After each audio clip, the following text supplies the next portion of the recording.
한 해가 지나가고 있습니다. 달력이 마지막 한 장 남았는데요. 그런데 12월 31일은 정말로 한 해의 마지막 날일까요? 2023년 해가 저물어 가고 있습니다. 12월이 되면은 뭔가 좀 왠지 들뜨기는 해요. 한 해를 정리하면서 새해를 기다리는 마음에 약간 희망찬 그런 이제 들뜬 마음이 생기게 마련인데요. 우리가 지금 사용하고 있는 달력은 그레고리력이죠. 16세기 유럽에서 만들어진 달력인데요. 사실 우리 조상들은 음력을 사용했기 때문에 음력에 조금 더 익숙하긴 합니다. 음력으로 1월 1일, 또 음력으로 8월 15일, 이거를 이제 설날, 한가위 해서 민족 최대의 명절로 세고는 하죠. 그런데 언제부턴가 우리가 이 실생활에서는 양력에 굉장히 익숙해져 있죠. 그래서 궁금해진 것이 이 그레고리력은 어떻게 탄생했는지, 그리고 우리는 어떻게 이것을 받아들이게 됐는지, 그리고 이 외에 다른 달력들은 어떤 게 있는지 한번 오늘 이야기해 보려고 합니다. 사실 달력의 역사는 굉장히 오래됐죠. 달력 덕분에 우리가 생활을 계획적으로 짤 수도 있고, 그리고 여러 가지 기업 활동이라든지 국가 간의 조약이라든지 계약이라든지 이런 것들이 모두 가능하게 됐습니다. 현재와 같은 달력은 이집트에서 시작했다고 해요. 그러고서는 고대 로마로 넘어오게 됐는데요. 고대 로마로 건너와서 지금과 가장 비슷한 달력으로 만들었던 것이 바로 율리우스력입니다. 율리우스 카이사르가 기원전 46년에 이걸 제정을 하고 그리고 45년부터 사용을 했다고 하죠. 총 12개의 달을 가지고 있고요. 그리고 각 달마다 30일 그리고 31일을 가지고 있죠. 2월만은 예외로 28일을 가지고 있고 4년마다 윤달을 가졌다고 합니다. 이제 그렇게 따지고 보면 우리가 지금 사용하고 있는 그레고리력하고 큰 차이가 없어 보이죠. 시대를 생각해 보면은 정말 정확한 태양력을 가졌구나 라는 것을 알 수가 있습니다. 근데 문제가 뭐냐면은 율리우스력은 1년에 11분 14초씩 실제 태양 주기하고 차이가 났다고 해요. 이게 지금 당장이야 11분 14초 차이 나는 게 큰 차이는 아닌 것 같지만 시간이 지나면 지날수록 이 간극이 점점점 커지게 되는 거죠. 그래서 128년마다 하루가 달라지게 된다는 겁니다. 자, 이게 왜 문제가 됐냐? 이게 점점 시간이 지나다 보면은 계절하고도 안 맞고 태양의 주기하고도 안 맞고 이런 문제가 있지만 이게 누적이 돼서 1500년 정도 지나게 되니까 열흘 정도 차이가 나게 되고 종교 의례, 종교 이벤트 날짜가 안 맞게 된다는 거죠. 그 중에서도 가장 문제는 부활절 날짜였습니다. 부활절의 날짜는 니케아 공회에서 325년에 정해졌다고 하죠. 낮밤의 길이가 같은 춘분의 바로 직후에 오는 보름달, 그리고 그게 지나자마자 오게 되는 첫 번째 일요일이 부활절이라고 정했었는데요. 니케아 공회 당시의 춘분이 3월 21일이었다고 합니다. 그러니까 부활절은 3월 22일부터 4월 25일 그 중간 언제쯤이 되는 거였죠. 근데 이 율리우스력이 태양력하고 정확하게 일치하지 않다 보니까 춘분 날짜가 점점 어긋나게 되는 겁니다. 그러니까 달력은 3월 21일을 가리키고 있는데 실제로 천문학적인 춘분은 3월 11일이었다라는 거죠. 그러다 보니까 부활절도 사실상 춘분하고는 멀어지게 되는 그런 일이 발생하게 된 거예요. 그래서 이 간극을 줄이기 위해서 달력을 고쳐야겠다라고 마음을 먹은 사람이 있었는데요. 교황이었던 그레고리우스 13세였습니다. 그래서 그레고리우스 13세는 1582년에 달력과 태양 주기를 맞추기 위해서 달력 개혁에 나서게 되죠.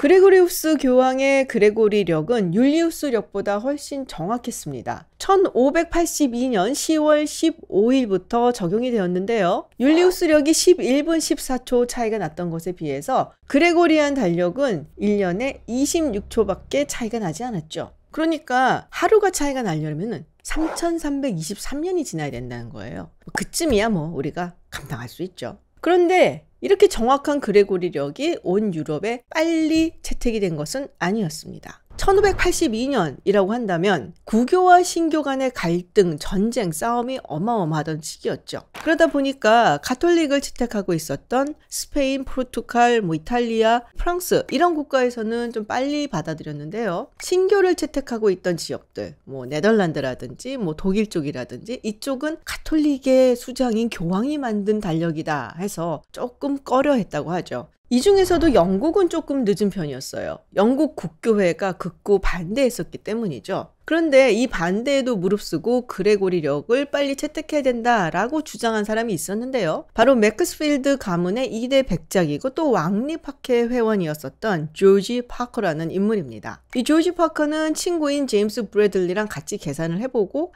이게 정확하다 결론을 내렸죠. 그리고 체스터필드 가문의 4대 백작이었었던 필립 스탠호프에게 이거를 빨리 채택해야 된다 주장을 하고 또 지지를 얻어내서 결국에는 이 그레고리 달력이 채택되게 하는데 기여를 합니다. 그런데 이게 시간이 많이 늦어졌잖아요. 그러니까 영국이 채택할 때쯤 되니까 열흘이 아니라 10하루가 차이가 났던 거예요. 그래서 1752년 9월 2일 수요일이 지나면 9월 3일 목요일이 되는 것이 아니라 9월 14일 목요일로 변경을 하게 됐던 겁니다. 자, 이렇게 되니까 사람들 입장에서는 어떤 생각이 들까요? 내 인생에서 10하루가 날아가 버렸어.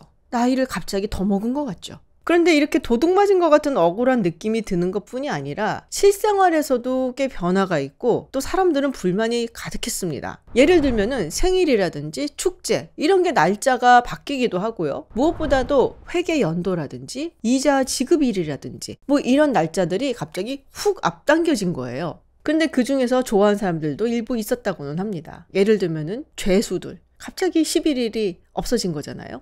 이런저런 이유로 빼앗긴 내 10하루를 내놓으라 라면서 시위를 하는 사람들도 있었고 또 요구를 하는 사람들도 있었는데 어쨌든 이후에 이 그레고리력이 자리를 잡게 되면서 지금은 당연히 그레고리력을 쓰고 있죠. 그럼에도 불구하고 꽤 사람들이 뒤끝은 있었나 봅니다. 1754년에 이 조지 파커의 아들이 옥스퍼드셔의 의회 의원으로 출마를 했는데요. 상대 진영에서 공격한 네거티브 구호가 이것이었다고 하죠. 10하루를 내 인생에서 빼앗아간 원흉! 영국이 이렇게 바뀌면서 영국의 식민지였던 미국 그리고 캐나다의 달력도 바뀌게 됩니다. 근데 그때 당시에 미국의 벤자민 프랭클린이 이런 농담을 했다고 해요. 노인이 9월 2일에 잠이 들고 그리고 9월 14일까지 깨어나지 않아도 된다라고 하는 것은 꽤 재밌고 즐거운 일이 아닌가. 서양 유럽 국가를 중심으로 채택을 했었던 그레고리력이 지금은 전 세계에서 쓰이고 있는데요. 자, 그러면은 그 계기는 무엇일까요? 대체로 보면 정말 대대적인 개혁운동이 있었거나 아니면 혁명이 발발했었기 때문입니다. 일본 같은 경우는 1873년 그레고리력을 받아들이게 됩니다. 다들 아시다시피 메이지 유신의 일환이었다라고 볼 수가 있죠. 한국 같은 경우도 을미개혁 당시에 그레고리력을 채택을 해요. 1896년 1월 1일부터 지금과 같이 그레고리력을 쓰게 됩니다. 중국 같은 경우는 1912년 그레고리력을 채택을 하는데요. 신해 혁명 덕분이라고 할 수가 있겠죠. 16세기부터 18세기까지 서유럽 국가들이 천천히 그레고리력을 채택을 했던 것에 반해 동유럽의 정교회 국가들은 그레고리력을 채택하는데 조금 더 시간이 많이 걸렸어요. 서유럽에서도 신교 국가들이 조금 늦게 채택했던 것처럼 정교회였기 때문에 가톨릭의 주장인 교황이 만든 달력을 채택한다는 것이 영 깨름직하고 또 꺼려 있었던 거죠. 러시아의 경우는 1917년 볼셰비키 혁명이 있고 그리고 1918년부터 그레고리력을 사용했습니다. 그리스 같은 경우는 1924년이 되어서야 도입을 했고요. 그리고 불가리아 같은 경우도 1916년이 되어서야 도입을 했죠. 폴란드나 헝가리 같은 기독교 문화권에서는 일찌감치 받아들였던 것과는 좀 차이가 나는 것이다 라고 할 수 있죠. 이렇게 해서 전 세계의 거의 모든 국가들은 그레고리력을 사용을 하고 있습니다. 찾아보니까 그레고리력을 사용하지 않는 국가는 세계에서 4개의 국가라고 해요. 물론 다른 국가들에서도 종교적인 의례를 행할 때에는 그레고리력이 아니라 다른 달력을 사용하는 경우들이 있지만요. 이런 것들을 보면 근대에 들어서 과학기술이 발전하고 또 경제가 성장을 하고 세계의 패권을 서구가 쥐게 되면서 그 영향이 굉장히 크게 미쳤다라는 생각을 해보게 돼요. 사실 어떤 달력을 채택하는가는 그냥 실생활에 어떤 날짜인가를 계산하는 것 문제가 아니라 그 달력의 생활권 그리고 그 달력의 문화권 그리고 더 나아가서 경제권에 들어간다라고도 볼 수 있거든요. 예를 들어 사우디아라비아 같은 경우는 이슬람력인 헤지라력을 상당히 오랫동안 사용해 왔는데요. 헤지라력은 순수한 태음력이고요. 무함마드가 박해를 받아서 메카에서 메디나로 이주한 해가 율리우스력으로 622년인데요. 그 해를 원년으로 삼은 달력입니다. 그런데 2016년 10월 1일부터 그레고리력을 도입을 했어요. 그리고 얼마 전인 11월에는 기업 활동이라든지 공식 활동을 할 때에는 그레고리력을 기준으로 한다라는 법안을 또 통과시키기도 했죠. 물론 여기에는 무함마드 빈 살만 왕세자의 개혁 드라이브가 뒤에 있습니다. 이슬람력 사용으로 인해서 외국 투자자라든지 사업가들하고 뭔가 사업을 할 때 약간의 혼선이라든지 뭐 이런 것이 빚어지다 보니까 그레고리력으로 통일을 해서 투자를 받고 그리고 여러 가지 교류를 하는데 어려움이 없도록 하겠다라는 의지라고 할 수 있죠. 달력의 정치적인 상징성도 우리가 부인할 수가 없습니다. 그런 상징적인 일이 바로 얼마 전에 있었거든요. 러시아를 비롯한 정교회 국가에서는 실생활에서는 그레고리력을 쓰고 있지만 정교회의 일정이라든지 종교적인 의례에서는 여전히 율리우스력을 채택을 하고 있습니다.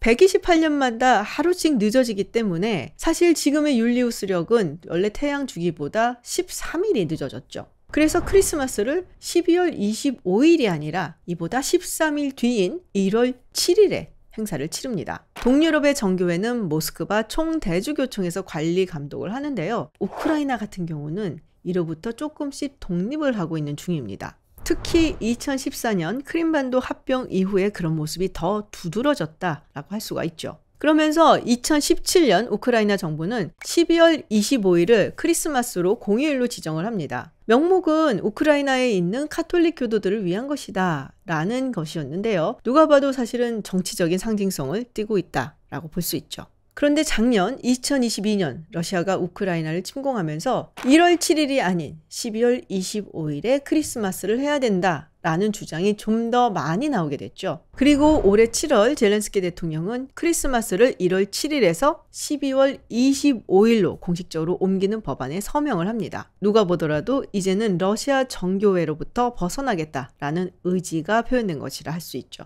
사실 우리한테는 러시아 정교회가 크리스마스를 1월 7일에 한다라는 것부터가 그렇게 익숙하지가 않고요. 그렇기 때문에 12월 25일로 크리스마스를 우크라이나가 옮긴다라는 것이 무슨 의미가 있나라고 생각을 해볼 수가 있는데 생각보다 이게 상당한 정치적인 의미가 있는 것이죠.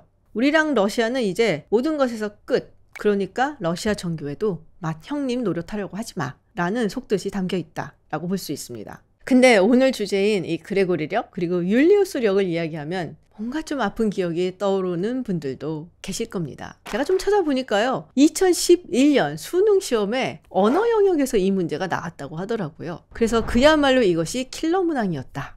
참고로 제가 들어보니까 저희 지식플레이의 PD님께서 이 문제를 맞히신 분입니다. 네, 이제 얼마 후면 2023년도 저물게 됩니다. 다가오는 2024년에는 소망하시는 일들 모두 다 이루시길 기원하고요. 새해에도 저희 지식플레이는 여러분과 함께 하겠습니다. 고맙습니다.